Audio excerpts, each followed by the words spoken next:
अस्सलाम वालेकुम जी। आज का लेक्चर हमारे पास है इंटरफेरेंस ऑफ वेव्स के बारे में। हम इसकी एनालिटिकल अप्रोच देखेंगे कि क्या एक मैथमेटिकल टूल से हम इंटरफेरेंस को समझ सकते हैं। तो जनाब शुरू करते हैं interference of waves. Interference of waves की डेफिनेशन अगर हम कहें तो कहेंगे ये सुपरपोजिशन है। भाई दो या दो से ज्यादा वेव्स जो सेम फ्रीक्वेंसी की हों और सेम डायरेक्शन में जा रही हों, तो उनके जब वो सुपर पोजिशन करती हैं तो जो फिनोमेना अकर करता है दैट इज कॉल्ड इंटरफेरेंस। यानी दो या दो से ज्यादा वेव सेम फ्रीक्वेंसी वाली सेम डायरेक्शन में चले तो उनकी सुपर पोजिशन के नतीजे में जो होगा उस that phenomena is called interference. तो आपके पास ये जो इंटरफेरेंस है ना, ये बुनियादी तौर पे उन दोनों वेव्स के फेज के साथ बड़ा जुड़ता है। यानी उसकी जो रिजल्ट्स आपको नजर आते हैं ना, वो उन दोनों वेव्स जो सुपरपोजिशन करेंगी उनके रिलेटिव फेज पे डिपेंड करेगा।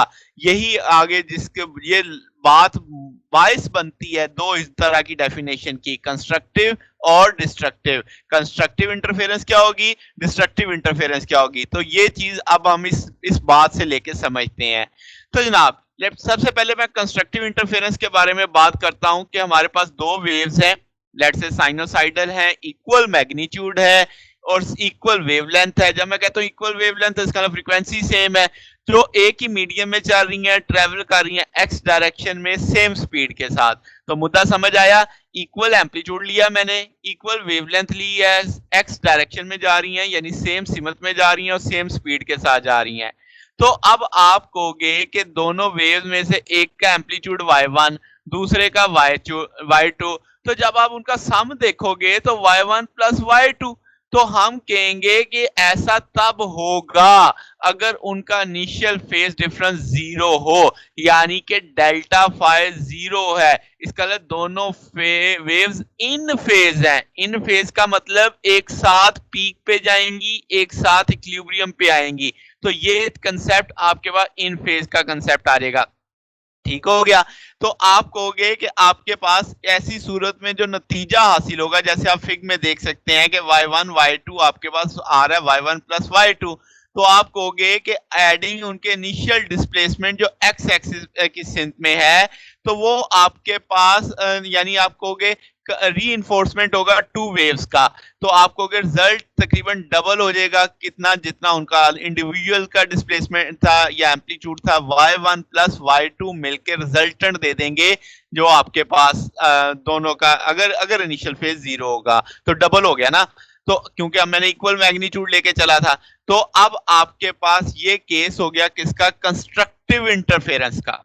ठीक होगी बात। तो मुद्दा क्या समझ आया कि अगर दो वेव्स जिनकी सेम फ्रीक्वेंसी है, सेम डायरेक्शन में जा रही हैं और वो सुपरपोजिशन करती हैं, और ऐसी हालत में सुपरपोजिशन करती हैं कि उनके दरमियान में कोई फेज डिफरेंस नहीं है, यानी जहां पे एक की क्रस्ट वहां पे दूसरे की क्रस्ट, जहां पे एक की तरफ वहां पे दूसरे की तरफ, तो एक साथ बढ़ रही हैं एक साथ कम हो रही हैं, तो ऐसी सूरत में सुपरपोजिशन करने की सूरत में उनका एम्पलीट्यूड डबल हो जाएगा। यानी जितना एम्पलीट्यूड एक का है दूसरे का है, दोनों को मिला के जो बनेगा वो y1 प्लस y2। मेरे इस केस में तो जनाब क्या था, दोनों का एम्पलीट्यूड सेम था, तो अब आपने कह दिया, इसलिए मैंने डायरेक्ट बोल दिया कि वो डबल हो जाएगा क्योंकि इक्वल मैग्नीट्यूड के साथ मैं चल रहा था।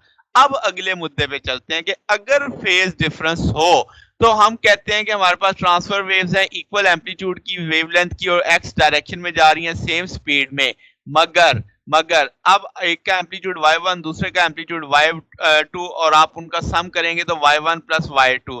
मगर अब मैं कह देता हूं उनके दरमियान में फेज डिफरेंस 180 का है, यानी वो आउट ऑफ फेज है, यानी एक की क्रस्ट दूसरे की तरफ उस जगह से पास कर रही है। तो ऐसी सूरत में तो कंसलेशन ही होगी ना, क्योंकि वेव का बुनियादी मुद्दा समझो कि वेव होती क्या है, पार्टिकल डिस्प्लेस हुए हैं ना। तो अब दोनों वेव्स एक ही जगह से गुजर रही हैं। एक वेव कहती है उसका एम्पलीट्यूड ऊपर, एक वेव कहती है मेरा एम्पलीट्यूड नीचे।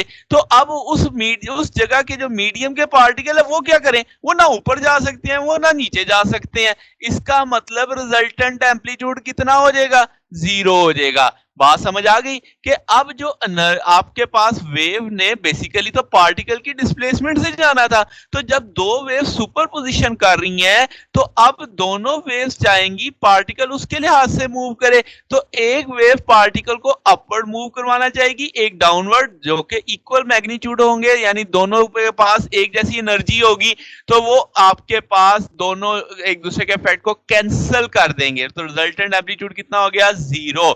ये मामला डिस्ट्रक्टिव इंटरफेरेंस कहलाता है। समझ आई बात? तो अब आपको कंस्ट्रक्टिव इंटरफेरेंस और डिस्ट्रक्टिव इंटरफेरेंस की फिजिक्स समझ आ गई होगी। अब जरा इसका एनालिटिकल अप्रोच देखते हैं। लेट्स से मैं सिर्फ दो वेव्स के साथ चलता हूं जिनका सेम एम्पलीट्यूड है, सेम फ्रीक्वेंसी है, एक्स डायरेक्शन पे जा रहे, सेम स्पीड के साथ। यही मुद्दा हम पीछे भी डिस्कस कर रहे थे। अब इनका मैथमेटिकल टूल देखो कि आपने लिखा y1 xt, यानी x और t पे डिपेंड करता है, ym उसका एम्पलीट्यूड है, sin kx minus omega T minus five one, और इसी तरीके से y2 ym sin kx minus omega T minus five two. तो अब आपने कहा कि फाइव वन और फाइव टू उनके फेज कांस्टेंट है दोनों वेव्स के। अगर सुपरपोजिशन हो रही है तो दोनों वेव्स जमा हो जानी चाहिए, तो मैंने जमा कर दिए दोनों के। आपके पास फार्मूला टूल पते थे, इक्वेशंस पते थी, दोनों को ऐड कर दिया, ym कॉमन लिया जा सकता है, तो साइन के X minus omega T minus five one जमा साइन के X plus minus omega T minus five two. अब आप एक साइन का टूल जानते हैं, sine A plus sine B, क्योंकि बीच में प्लस है ना, तो वो बराबर होता है किसके, two sine A plus B by two cos A minus B by two. तो जनाबे वाला अब आप समझ सकते हैं ए का किरदार यहाँ पे कौन अदा करेगा। तो अब आपके पास ये सारा फाइव, यानी के एक्स तो इसमें भी है, ओमेगा टी उसमें भी, फाइव वन जिसमें आ रहा है ये ए है, फाइव टू जिसमें आ रहा है ये बी है, तो a प्लस बी, तो आपने a plus B divided by two कर दिया, साइन के साथ कॉस के साथ है, a minus B divided by two वो लिख दिया। अब आप इसको सॉल्व करते तो जनाब आप के एक्स में ऐड हो गए, टू एक्स हो जाता, minus omega T minus two omega t हो जाता, minus five one minus five two आ जाता।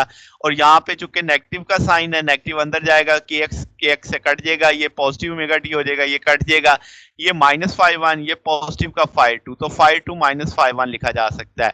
अब जनाब ये शक्ल बन गई इक्वेशन की। अब आपने क्या करना है, इसको थोड़ा सा नेगेटिव कॉमन लेके इसमें से दो हिस्से तोड़ देने हैं, यानी इसको अलग अलग करके लिख देना है।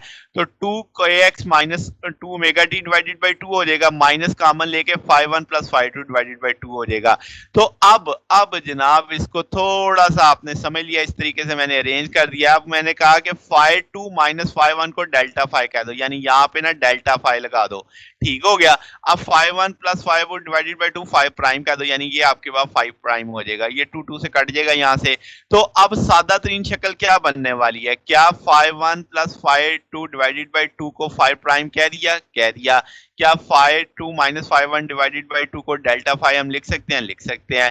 तो ये इक्वेशन वन बन गई। ये अब मेरा रिजल्ट आया सुपरपोजिशन का, जब दो वेव सेम फ्रीक्वेंसी की, सेम एम्पलीट्यूड की, सेम सिंथ में सेम स्पीड से जा रही हैं, ठीक होगी बात। तो अब आपने कहा कि इक्वेशन वेव बेसिकली साइन का फंक्शन रिप्रेजेंट कर रही है, तो यहाँ पे अब आप कहोगे कि दो साइन वेव्स जिनकी सेम वेव फ्रीक्वेंसी या वेवलेंथ थी, एम्पलीट्यूड था, वो आपको एक साइन वेव देंगी आइडेंटिकल वेवलेंथ की। समझते हैं इस बात को, क्या मतलब क्या इस चीज का। तो आप कहोगे रिजल्टेंट की सेम फ्रीक्वेंसी आएगी मगर उनका एम्पलीट्यूड टू टाइम आ रहा है, देखो ये टू के साथ मल्टीप्लाई हो रहा है, टू वाई एम, ठीक है। तो अब इसको इसकी बुनियाद पे कंस्ट्रक्टिव और डिस्ट्रक्टिव इस फार्मूले ने मुझे समझाना है कि कैसे कंस्ट्रक्टिव कोई चीज होगी, कैसे डिस्ट्रक्टिव होगी। तो ये तो साइन का फंक्शन हो गया ना कि वेव मेरी साइनोसाइडल होगी। असल तो अब एम्पलीट्यूड को डिस्कस करना है। तो हमने क्या पढ़ा था, जब कंस्ट्रक्टिव होगी तो आपके पास क्रस्ट जो है क्रस्ट पे फॉल करेगी या ट्रफ पे फॉल करेगी, तो एम्पलीट्यूड डबल हो जाएगा। ये हम पीछे पढ़ के आए हैं। तो इसका मतलब two Y M cos delta five by two को टू वाई एम होना चाहिए, यानी एम्पलीट्यूड मिलके हो जाना चाहिए। तो अब आप लिखेंगे ये तभी मुमकिन है अगर cos delta five by to का आंसर वन आ जाए, तभी ये इसके बराबर आएगा ना भाई। तो मैंने लिख दिया कि ये बराबर हो गया प्लस माइनस वन के। तो अब आपके पास इसका मतलब cos का जवाब वन कब आएगा, जीरो पे आएगा, 180 पे आएगा, 360 पे आएगा। तो वो वैल्यू मैंने लिख दी कि 5/2 को क्या क्या ले सकते हो, 0 पाई, 2 पाई, 3 पाई और 4 पाई। तो यहाँ से 5 से डेल्टा 5 किसके बराबर आ जाएगा, 0, 2 पाई, 4 पाई, 6 पाई, 8 पाई।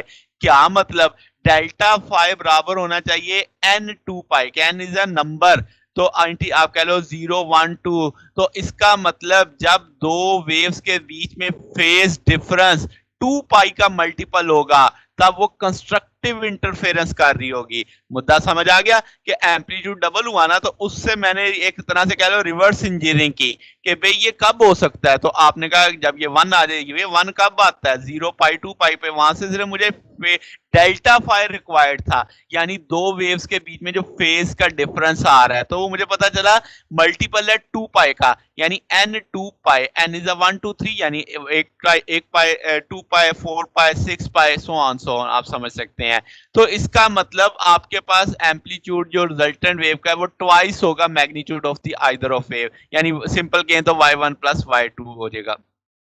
अब जब मैं डिस्ट्रक्टिव इंटरफेरेंस की बात करता हूं तो आप कहोगे क्रस्ट फॉल कर रही थी ट्रफ पे तो एम्पलीट्यूड कम हो रहा था, तो हम कहेंगे अगर इक्वल मैग्नीट्यूड की बात चल रही थी तो अब आपका जो ऐसा मामले में तो जवाब 0 आना चाहिए, एम्पलीट्यूड बनना ही नहीं चाहिए। तो इसका मतलब ये 2 तो 0 नहीं हो सकता, ym भी 0 नहीं हो सकता, इसका मतलब कॉस वाला फैक्टर 0 होना चाहिए, तो cos 5/2 डेल्टा 5/2 को 0 होना चाहिए। तो इसका मतलब डेल्टा 5/2 की क्या वैल्यू रखूं कि cos का जवाब 0 आ जाए। मैं जानता हूं cos 90 पे 0 है, 270 पे 0 है, तो सो मैंने π/2 3π/2 वैल्यूज प्लेस कर दी। यहां से डेल्टा 5 किसके बराबर लिखा जा सकता है, 2 को मूव कर दिया इस तरफ, तो डेल्टा 5 बराबर आ जाएगा किसके, पाई के, आपके पास 0 के कह लो पाई के।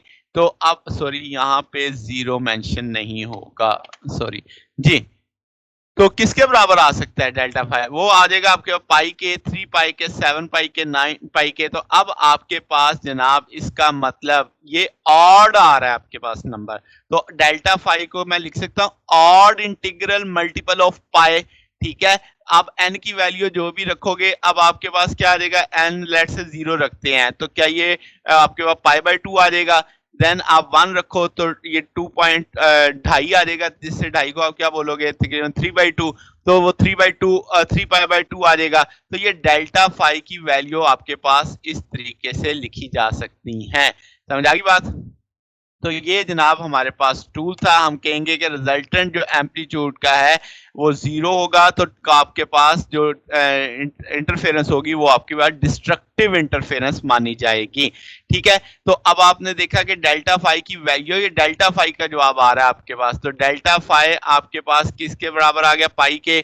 आप इसमें इस वैल्यू में प्लेस करोगे तो π/2 रखा जाएगा, 3π/2 रखा जाएगा।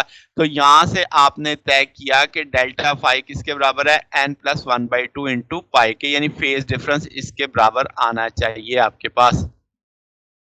तो ये जनाब हमारे पास आज का टॉपिक था।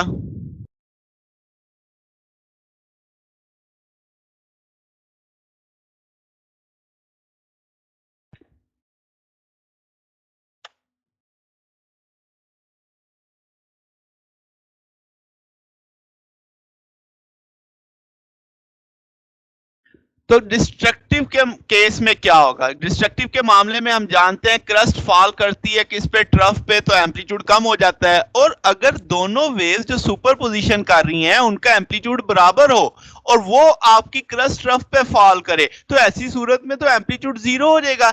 एम्पलीट्यूड 0 होने का मतलब ये सारा फैक्टर 0 के बराबर। अब 2 तो 0 नहीं हो सकता, ym भी 0 नहीं हो सकता, cos का जवाब 0 आना चाहिए भाई। तो इसका मतलब cos डेल्टा 5/2 की जगह 0 आना चाहिए, तो मैंने कह दिया ये 0 होगा। अब ये 0 कब किस वैल्यू पे होगा, तो हम लिख सकते हैं कि भाई इसकी वैल्यू 0 हो सकती है कब, जब एंगल है ना पूरा एंगल बराबर हो जाए 90 के 270 के। तो मैंने लिख दिया डेल्टा 5/2 की वैल्यू π/2 होगी तो जवाब 0 आ जाएगा, 3π/2 होगी तो जवाब 0 आ जाएगा।